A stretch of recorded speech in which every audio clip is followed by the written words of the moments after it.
বাই। এতিয়া মই গৈ আছোঁ আমাৰ শাকডোখৰত মানে পানী দিব লাগে। তো মায়ে মই গৈ আছোঁ পানী দিবৰ কাৰণে। তামোল খাই মানে একদম পকতীয়া আহিছোঁ। তামোলটি বাঢ়িছে বুঢ়ী আৰু কি ক'ব, তামোলখন মোৰ তামোলখন খুবেই প্ৰিয়। তো খাই লৈছোঁ, খাই পেলাই এতিয়া পানী দিবলৈ যাম। মায়ে দি আছে যেনিবা, ময়ো আহিছোঁ লগত সহায় কৰিবলৈ। ভাগৰ লাগি আহিছে, এডোখৰ আহিছোঁ যেন। তো মই আমাৰ মায়ে পানী দিয়াটো আপোনালোকক দেখাই আছোঁ। তো চাই থাকিব দেই। মায়ে আমাৰ এতিয়া দি আছে পানীয়ে। মা হাই কৰে, হাই বুলি কৰে। এয়া আমাৰ মায়ে এতিয়া পানী দি আছে। পানী দি আছো ইয়াত। তামোল খাই মই পকতীয়া আছোঁ। খালি পানী পোৱা নাই কাৰণে ভালকে ওলোৱা নাই। মায়ে মানে কৈ আছে আমাৰ। আৰু সেই দেখোন লাই শাক খেতি। লাই শাকৰ মানে পানীৰ কাৰণে বহুত সমস্যা হৈ যায় গৈছে, তো সেইটো কাৰণে মানে অকণমান এনেকৈ হৈছে আৰু।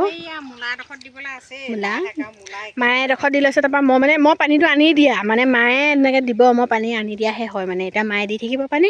আজি পানী দি হৈ গ'ল, শাকত পানী দি হৈ গ'ল আমাৰ। এতিয়া আমি ঘৰলৈ যাবলৈ ওলাইছোঁ। এই আমাৰ মায়ে কাপোৰ ঠিক কৰি লৈছে। ঘৰলৈ যাম এতিয়া। আমাৰ পানী দি শেষ হৈ গ'ল। এয়া চবতে দিলোঁ। আমাৰ মায়ে ৰাতিলৈ খাবৰ কাৰণে লাই শাক উঘালি লৈছে। তো পানী দি হৈ গ'ল। তো আজিলৈ বাই বাই। মা বাই বাই কৈ দে। Bye bye. লাই শাকে মূলাই উঘালি লৈছে এয়া। Bye bye. Bye bye. আজিলৈ আমাৰ পানী দি হৈ গ'ল। ইফালেও শেষ হৈ গ'ল পানী দি। গোটেইখন দিলোঁ পানী। তাৰপাছতে এইফালেও দিলোঁ গোটেই তালৈকে দিলোঁ। এয়া মায়ে এতিয়া বস্তুবোৰ লৈ লৈছে, সামৰি লৈছে ঘৰলৈ যাবৰ কাৰণে। সৰু হৈ আছে। তো আজিলৈ ভিডিঅ'টো ইমানতে সামৰণি মাৰিছোঁ। Bye bye. বাই বাই কৈ দে। Bye bye. সামৰণি মাৰিলোঁ আৰু যাওঁ বাই বাই। যাওঁ দেই। Bye bye.